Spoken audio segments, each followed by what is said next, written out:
ஓம் சாந்தி. 10/4/2026 சாக்கார முரளி. இன்று சிவ பகவான் கூறுகிறார், இனிமையான குழந்தைகளே, தந்தை பாரதத்தை மீட்பதற்காக வந்திருக்கிறார். குழந்தைகளாகிய நீங்கள் இச்சமயத்தில் தந்தைக்கு உதவியாளர்களாக ஆகிறீர்கள். பாரதம்தான் பழமையான கண்டமாகும். கேள்வி: உயர்ந்த குறிக்கோளில் தடைகள் ஏற்படுத்தக்கூடிய சின்ன சின்ன விஷயங்கள் எது? பதில்: ஒருவேளை ஏதாவது இச்சைகள் இருக்கிறது என்றால் பற்றற்ற உள்ளுணர்வு இல்லை என்று அர்த்தம். நல்ல நல்ல ஆடைகளை அணிவதில் அல்லது உணவு விஷயங்களில் புத்தி அலைந்து கொண்டே இருக்கிறது என்றால் இந்த விஷயங்கள் உயர்ந்த குறிக்கோளை அடைவதில் தடைகளை ஏற்படுத்துகிறது. எனவே குழந்தைகளே, வனவாசத்தில் இருங்கள் என்று பாபா கூறுகிறார். நீங்கள் எல்லாவற்றையும் மறக்க வேண்டும். இந்த ஷரீரம் கூட நினைவில் இருக்கக்கூடாது. ஓம் சாந்தி. இந்த பாரதம்தான் அழியாத கண்டம் என்பதை குழந்தைகளுக்கு புரிய வைக்கப்பட்டிருக்கிறது. மேலும் இதனுடைய உண்மையான பெயரே பாரத கண்டம். ஹிந்துஸ்தான் என்ற பெயர் பின்னால் ஏற்பட்டதாகும். பாரதத்திற்கு ஆன்மீக கண்டம் என்று சொல்லப்படுகிறது. புது உலகத்தில் பாரத கண்டம் இருக்கும்போது வேறு எந்த கண்டமும் இருக்கவில்லை. இப்பொழுதோ நிறைய கண்டங்கள் ஆகிவிட்டிருக்கிறது. பாரதம் அழியாத கண்டமாகும். அதற்குதான் சொர்க்கம், ஹெவன் என்று சொல்கிறார்கள். ஞானம் மற்றும் அஞ்ஞானம் 2 விஷயங்கள் இருக்கிறது. ஞானத்திற்கு பகல் என்றும் அஞ்ஞானத்திற்கு இரவு என்றும் சொல்லப்படுகிறது. வெளிச்சம் என்றால் உயர்ச்சி, இருள் என்றால் வீழ்ச்சி.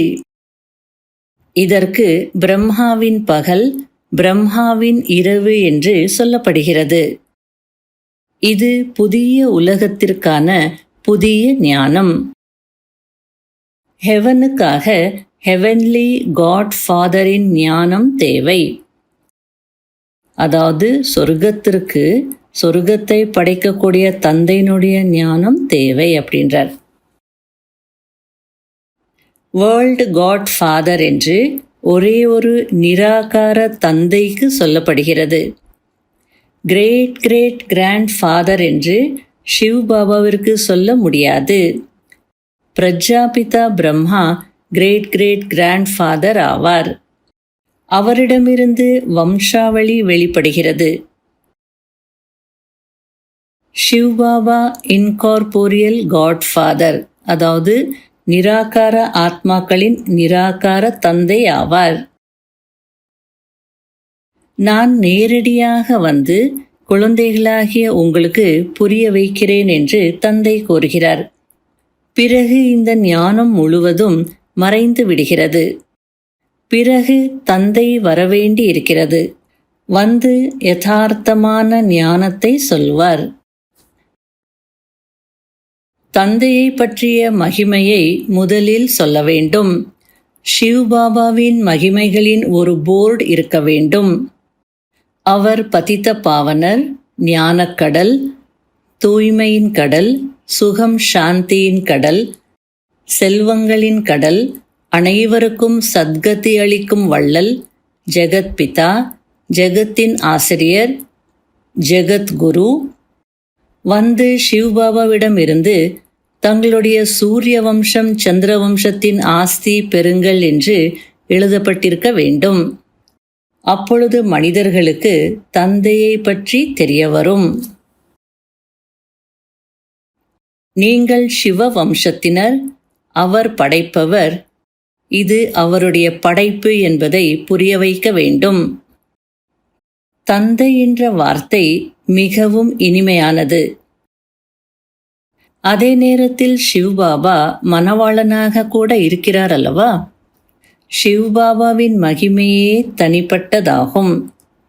சிவ்பாபா மோஸ்ட் பிலவெட், அதாவது மிகவும் அன்பானவர், பரமப்பிரியமானவர் என்று எழுத வேண்டும்.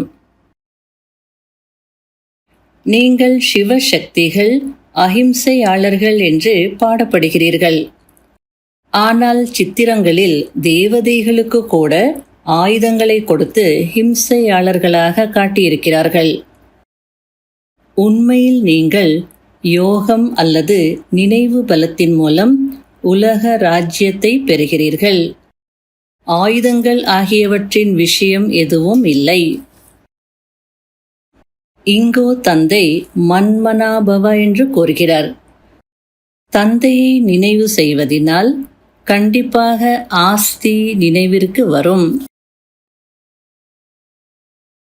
அடுத்தது பாபா ஆத்மாவை பற்றி சொல்லும்போது, ஆத்மா பூர்வ மத்தியில் பிரகாசிக்கும் அதிசயமான நட்சத்திரமாக இருக்கிறது என்று சொல்கிறார்கள். பிறகு ஆத்மாவே பரமாத்மா என்றும் சொல்கிறார்கள்.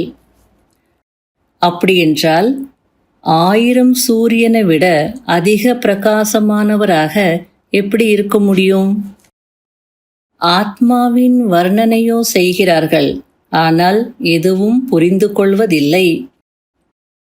ஒருவேளை பரமாத்மா 1000 சூரியனை விட பிரகாசமாக இருக்கிறார் என்றால் பிறகு ஒவ்வொருவருக்குள்ளும் எப்படி பிரவேசம் செய்வார்?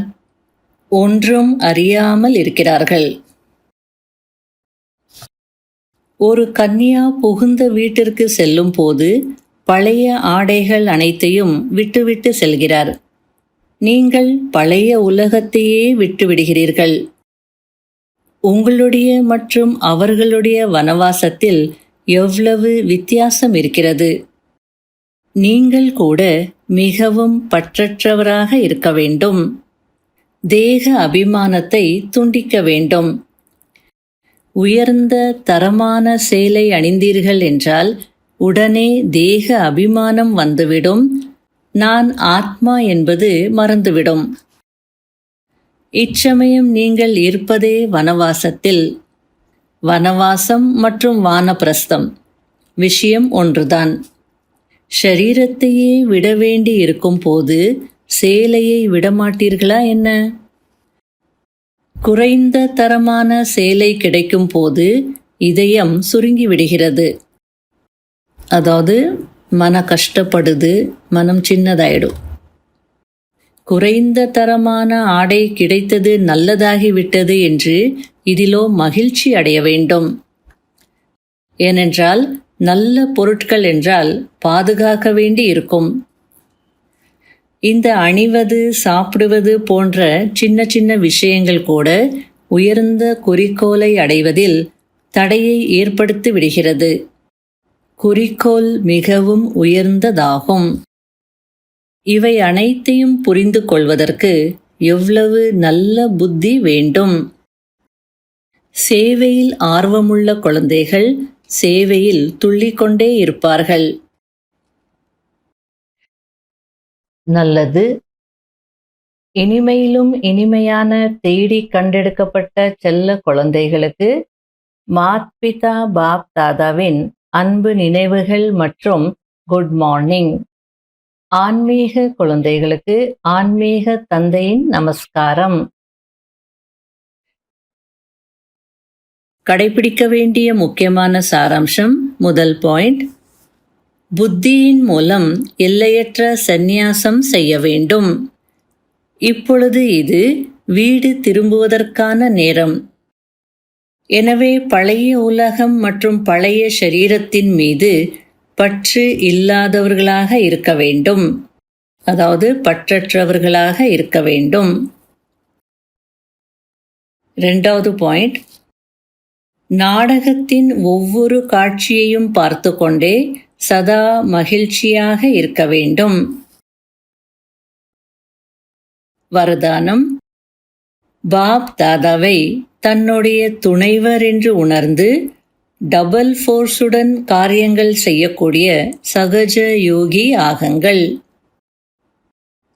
எந்த காரியம் செய்தாலும் பாப் தாதாவை தன்னுடைய துணைவராக ஆக்கிக் கொள்ளுங்கள்.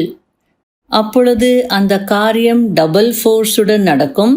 மேலும் நினைவும் சகஜமாக இருக்கும். ஏனென்றால் யார் சதா கூடவே இருக்கிறார்களோ அவர்களுடைய நினைவு தானாகவே இருந்து கொண்டே இருக்கும். ஆக இதுபோல் கூடவே இருப்பதினால் அல்லது புத்தியின் மூலம் நிரந்தரமாக சத்தியத்துடன் தொடர்பு வைப்பதினால் சகஜ யோகியாகி விடுவீர்கள்.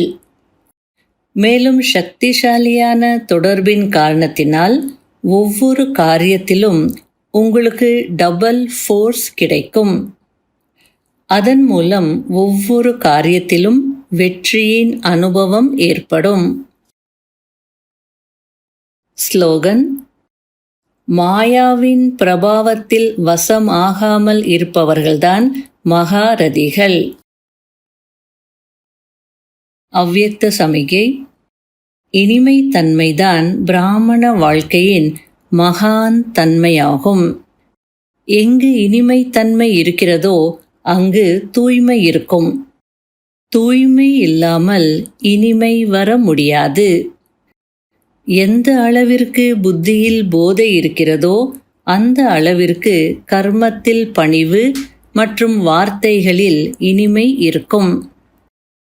இவ்வாறு போதையில் இருப்பதினால் ஒருபோதும் நஷ்டம் ஏற்படாது. சித்தி அடையக்கூடியவர்கள் சுயம் தன்னை பணிவானவராக உருவாக்கக்கூடியவராக, ஒவ்வொரு விஷயத்திலும் சுயம் தன்னை குணத்தை கிரகிக்கக்கூடியவர் மற்றும் இனிமையானவராக ஆக்கிக் கொள்வார்கள். ஓம் சாந்தி.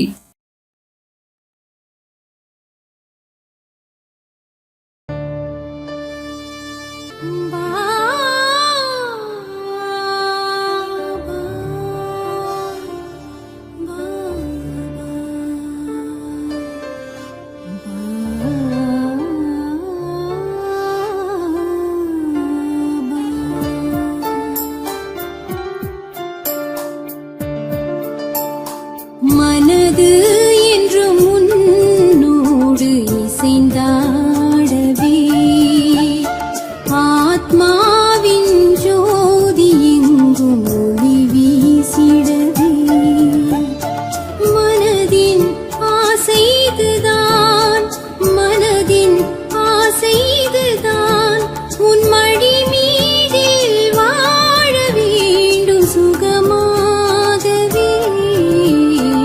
மனது என்று முன்னோடு இசைந்தாடவே.